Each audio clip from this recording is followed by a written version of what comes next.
Most people don't realize they are building a financial life in two directions at the same time. One that quietly accumulates leverage, and another that slowly drains it. And the strange part is that both directions often feel identical in the moment because they're made up of ordinary, everyday decisions that don't look significant on their own. You might wake up, go to work, pay your bills, and feel like you are doing everything right, yet over time, your financial position barely changes, or worse, becomes more fragile. And the reason for this is not usually income alone, but the types of assets you are unconsciously choosing to hold. If we step back and look at wealth not as money, but as systems that produce or absorb cash flow, a clearer pattern begins to emerge, because some assets are designed to compound value over time, while others are structured to depreciate, distract, or create ongoing obligations. The distinction is subtle at first, but mathematically it becomes overwhelming over longer periods. The first category of assets that tend to build wealth are those tied to ownership of productive systems. Equity in businesses, whether through direct ownership or broad market exposure, represents a claim on future earnings. And while these earnings fluctuate in the short term, over long periods, they're driven by expansion, innovation, and pricing power. Closely related to this are income-generating real assets, such as rental properties, which convert time and capital into recurring cash flow, though they also require management and carry risk, making them systems rather than passive shortcuts.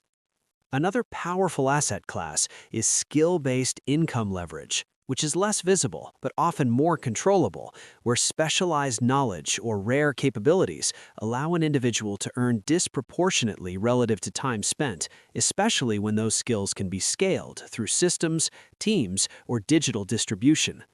This connects to a fourth asset, which is ownership of intellectual property or content that can be reproduced at near zero cost, creating asymmetry between effort and output over time.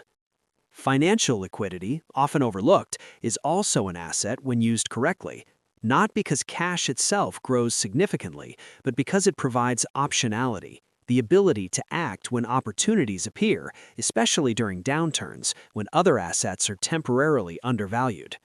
In parallel, disciplined investment habits form another invisible asset, where consistency and time interact to create compounding effects that are difficult to replicate through sporadic effort. Networks and access represent a seventh category, not in a social sense alone, but in terms of proximity to information, opportunities, and decision makers, which can dramatically shift outcomes without changing baseline effort. Finally, time itself becomes an asset when it is protected and allocated toward high-leverage activities, because time directed toward compounding systems behaves differently from time consumed by maintenance and obligation. In contrast, there is another set of assets that appear valuable on the surface, but function differently when examined over time. The first of these are high depreciation purchases, such as vehicles or consumer goods that lose value quickly, while often requiring continuous spending to maintain. While they may provide utility or status, their financial trajectory moves in a single direction. Closely related are liabilities disguised as lifestyle upgrades, where increased income leads to increased fixed costs, such as larger housing commitments or recurring subscriptions, which reduce flexibility and make it harder to allocate resources toward compounding assets. These are not inherently negative, but they become problematic when they expand faster than productive capacity. Another subtle trap is holding excessive idle cash without purpose, not as a strategic reserve, but as a default state, where inflation gradually erodes purchasing power, creating a slow and often invisible loss. Similarly, relying entirely on a single income stream can function as a fragile asset because it concentrates risk in one source without redundancy or scalability.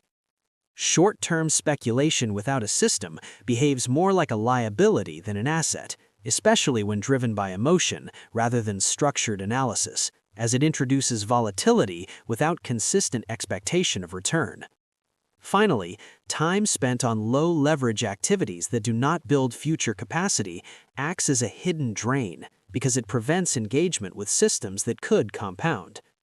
What makes this distinction powerful is not that one group is inherently good and the other bad, but that they operate on different mathematical timelines, where compounding assets often feel slow and unremarkable in the beginning, while depleting assets feel rewarding and immediate.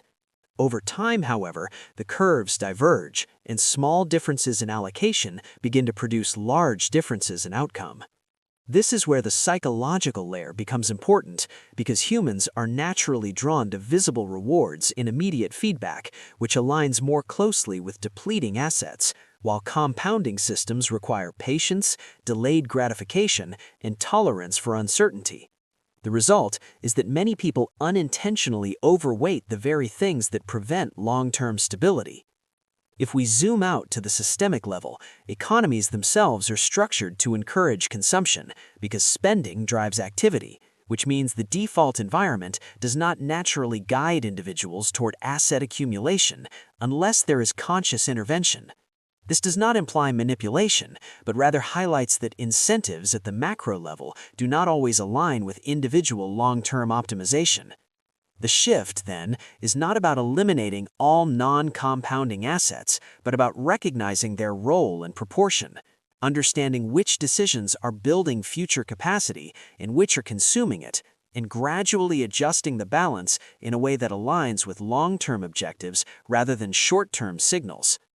Over time, this awareness changes identity, where instead of seeing money as something to be spent or saved, it becomes a tool for acquiring systems that behave differently across time.